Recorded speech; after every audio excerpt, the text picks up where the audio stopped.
அன்பு தமிழ் நெஞ்சங்களுக்கு ஆஸ்ட்ரோ தமிழ் ராஜாவின் அன்பான வணக்கங்கள்.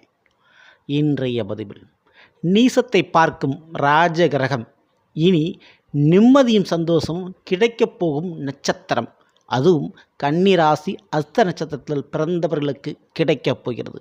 ஸோ அதை பற்றி இன்றைய பதிவில் பார்க்க போகிறோம். பதிவை ஃபுல்லாக பாருங்கள். நம்ம சேனலை மறக்காமல் சப்ஸ்கிரைப் பண்ணிட்டு கூடவே தர பெல் ஐக்கானை ப்ரெஸ் பண்ணி வச்சுக்கோங்க. அப்படி தான் நாங்கள் பதிவிடும்போது நோட்டிஃபிகேஷன் உங்களுக்கு உடனுக்குடன் வந்து சேரும். சரிங்களா? ஸோ கன்னி ராசி அஸ்த நட்சத்திரத்தில் பிறந்த நண்பர்களே, அஸ்த நட்சத்திரத்தை பொறுத்தவரை கடந்த காலகட்டங்கள் கொஞ்சம் அலைச்சலும் அல்லலும் தான் பட்டிருப்பீர்கள். காரணம், குரு பகவான் நல்ல ஒரு சுபகிரகம் என்று சொல்லக்கூடிய குரு பகவான் உங்களுடைய கன்னிக்கு 8ஆம் வீடான மேஷத்தில் மறைந்திருந்தார். அவருடைய பயிற்சி தற்பொழுது நடைபெறப் போகிறது மே 1ஆம் தேதி. அந்த குரு பகவான் 9ஆம் வீடான ரிஷபத்திற்கு இடம் மாறுகிறார். அவருடைய 5ஆம் பார்வை உங்களுக்கு கிடைக்கிறது, கன்னி ராசிக்கு கிடைக்கிறது. அதுவும் குறிப்பாக ஜூலை மாதத்திற்கு பிறகு அஸ்த நட்சத்திரத்திற்கு குருபவனுடைய பார்வை கிடைக்கப் போகிறது. ஸோ அஸ்த நட்சத்திரம் பிறந்தவங்களுக்கு குரு பார்வை கிடைக்க போது இந்த ஜூலைக்கு அப்புறம் அது ரொம்ப சிறப்பை தருது. நிம்மதி சந்தோஷம் கொடுக்குது, மன ரீதியான போராட்டங்களை தவிர்க்குது, உங்களுக்கு கிடைக்க வேண்டிய அரசாங்க உத்தியோகத்தை கொடுக்குது, திருமண வாழ்க்கையில் ஒரு நல்ல விஷயத்தை ஏற்படுத்தி கொடுக்க போகுது. இதெல்லாம் ஒரு பக்கம் இருந்தாலும் அஸ்த நட்சத்திரத்துக்கு அதிபதியாக இருக்கக்கூடியது சந்திர பகவான். அந்த சந்திரன் உச்சமடையக்கூடிய வீடு ரிஷபமுங்க. அந்த ரிஷபத்தில் தான் குரு பகவான் பயணிக்கப் போகிறார். ஸோ உங்களுடைய உச்ச வீட்டில் பயணிக்கக்கூடிய குரு உங்களுடைய நீச வீடான, அதாவது அஸ்த நட்சத்திரத்துக்கு அதிபதியான சந்திரன் நீசம் அடையக்கூடிய வீடு விருச்சகம். அந்த விருச்சகத்தில் நீசம் அடைகிறாரு சந்திர பகவான். நீசம்னா பலம் இழந்து போவது, ஒன்றும் இல்லாமல் ஆறுது. ஸோ அப்படிப்பட்ட அந்த விருச்சகத்தை அதையும் பார்த்துடுறாரு குரு பகவான். ஸோ 5ஆம் பார்வையாக உங்களுடைய நட்சத்திரத்தையும் பார்த்து, 7ஆம் பார்வையாக உங்களுடைய நட்சத்திர அதிபதியான சந்திரன் நீசமடையக்கூடிய வீடையும் பார்க்குறார். ஸோ உங்களுக்கு இழைக்கப்பட்ட துரோகத்திலிருந்து உங்களை விடுவித்து காத்தருளப் போகிறார்.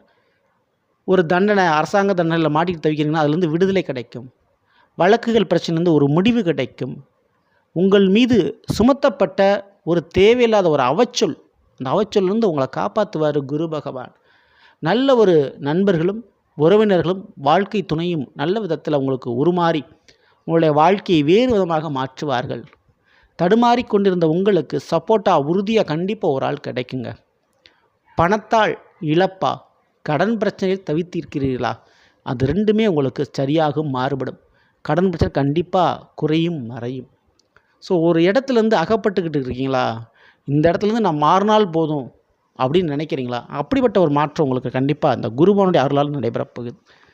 முக்கியமாக எழுத்துப்பூர்வமான கல்வித்துறையில் இருக்கக்கூடிய அஸ்த நட்சத்திரம் பிறந்தவங்களுக்கு கண்டிப்பாக அதில் ஒரு முன்னேற்றம், நிம்மதி கிடைக்கும். அரசியலுடைய செல்வாக்கு, திடீரென்ற அரசியல் லாபங்கள் நீங்கள் பார்க்க முடியும். மேலும் உங்களை விட வயது மூத்தவர்கள் மூலமாக உங்களுக்கு அனுகூலமான பலன்கள் நடைபெறும். புதிய தங்கம், வண்டி வாகனம் வாங்கக்கூடிய சேர்க்கையும் உங்களுக்கு ஏற்படும். உங்களுக்கு உங்களுடைய திறமைக்கு கொடுக்கப்படாத, இதுவரை கிடைக்காத வாய்ப்புகள் இனி கிடைக்கும். உங்களுக்குன்னு ஒரு அங்கீகாரம் கொடுக்கப்படும். நீங்கள் வேலை பார்க்குற இடத்துல, தொழில் பண்ணக்கூடிய இடத்துல உங்களை நல்ல ஒரு உயர்ந்த இடத்துல பொறுப்பில் அமர வைக்கப் போகிறார்கள் உங்களுடைய நண்பர்கள், உறவுகள். ஸோ அப்படிப்பட்ட நிலைப்பாடு உருவாகுது. அதனால் இழந்த கௌரவம் உங்களுக்கு கிடைக்கும், இழந்த நிம்மதி உங்களுக்கு கிடைக்கும். சந்தோஷமும் நிம்மதியான ஒரு வாழ்க்கையும் இனி உங்களை வாழ வைக்கும் நிச்சயமான முறையில் இந்த குருவனுடைய அருள் மூலமாக. ஸோ நீசத்தை ராஜகிரகம் பார்த்தால் ராஜ வாழ்க்கை நிச்சயம், அது உங்களுக்கு கிடைக்கும் இனி நிச்சயம். ஓகேங்களா? ஸோ இந்த பற்றி பிடிச்சிருந்தால் லைக் பண்ணுங்கள், மற்றவங்க ஷேர் பண்ணுங்கள், மறக்காமல் நம்ம சேனலை சப்ஸ்கிரைப் பண்ணி வச்சுங்க.